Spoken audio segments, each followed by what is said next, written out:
करता तू आके दर्शनिया। जोड़े जोड़े सुबाया कित देव घाटा बापे दीवा की चढ़ावे हो।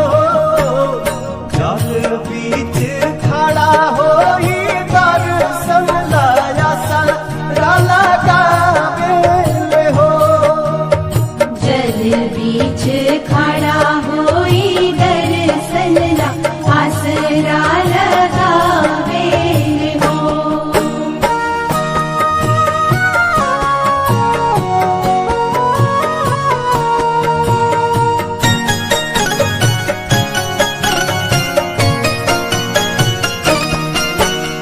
भूखली शरीरिया सजल सुभे मनवा पुरुबे लागल बड़ुए सबके धियनवा।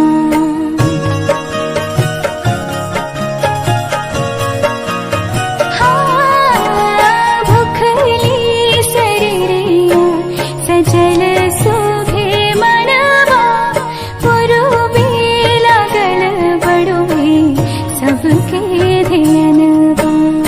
जोड़े जोड़े दौड़ाय दीनानाथ घाटा बापे दीवा की चढ़ावे हो। जल बीच खड़ा हो दर्शन लाया सारा लगावे हो। जल बीच खड़ा होई दर्शन ला आसरा लगावे हो।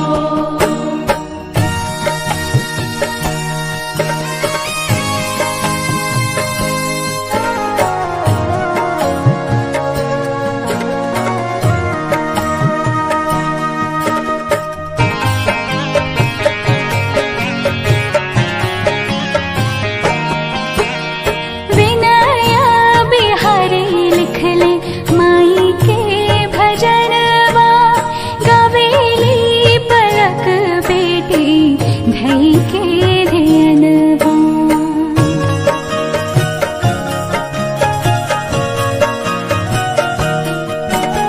विनया बिहारी लिखले माई के भजनवा गवेली पलक बेटी धई के धियनवा।